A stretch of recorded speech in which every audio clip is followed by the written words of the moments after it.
Hi guys, welcome back to my YouTube channel. അപ്പോൾ ഇന്നത്തെ വിശേഷം ന്യൂലി വെഡഡ് കപ്പിൾസിൻ്റെ വിരുന്നാണ്. അവർ വിരുന്ന് വന്നേക്കാണ് ഗൈസ് നമ്മളെ വീട്ടിലേക്ക്. രാവിലെ ഒരു 11-11:30 ഒക്കെ ആയപ്പോൾ എത്തി. അത് കഴിഞ്ഞ് അല്ലുവിൻ്റെ കൂടെ ഇരുന്ന് അല്ലുവിൻ്റെ ഫേവറേറ്റ് കാർട്ടൂൺ കാണുമായിരുന്നു. അത് കഴിഞ്ഞ് ലഞ്ച് ടൈമായി. അപ്പം നമ്മളിന്ന് കുറച്ച് ഡിഷസൊക്കെ ഉണ്ടാക്കിയിട്ടുണ്ട് അവർക്ക് വേണ്ടിയിട്ട്. ആദ്യം തന്നെ കോവയ്ക്ക മെഴുക്കുവരട്ടി, ഫിഷ് ഫ്രൈ. കോവയ്ക്ക മെഴുക്കുവരട്ടി മസ്റ്റാണ് സൗമ്യ ചേച്ചിക്ക്, അത് വേണമെന്ന് പ്രത്യേകം വിളിച്ചു പറഞ്ഞു. പിന്നെ ഫിഷ് കറി ഉണ്ടായിരുന്നു, മോരുകറി ഉണ്ടായിരുന്നു, ചിക്കൻ റോസ്റ്റ് ഉണ്ടായിരുന്നു, പപ്പടം, പിന്നെ അച്ചാർ, അങ്ങനെ കുറച്ച് വെറൈറ്റി ഐറ്റംസൊക്കെ ഉണ്ടാക്കി. അങ്ങനെ ലഞ്ച് ടൈമായി ഗൈസ്. അങ്ങനെ എല്ലാവരും കൂടെ കഴിക്കാനായിട്ടിരുന്നു ഗൈസ്. ഒരു നേരത്തെ ആഹാരം കൊടുക്കണമെന്ന് ഒരുപാട് നാളുണ്ട് ആഗ്രഹിക്കുന്നത്, പക്ഷെ ഇന്നാ നടന്നത്. ഒരു നേരത്തെ ആഹാരം ഇവന് നീ കൊടുക്കണമെന്ന് എന്നോട് പറഞ്ഞപ്പോ ഇത്രയും പ്രതീക്ഷിച്ചില്ല. 3 പെട്ടിയുടെ കാശ് ആ പട്ടിയിരുന്ന് വെട്ടി വിഴുങ്ങണത്.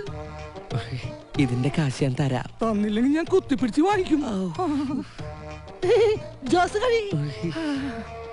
അങ്ങനെ പരിപാടിയൊക്കെ കഴിഞ്ഞു. ലാസ്റ്റ് ടീ സ്നാക്സ് ആയിരുന്നു ഗൈസ്. അങ്ങനെ ഇതൊക്കെ കഴിച്ച് അവർ പോയി. Bye bye.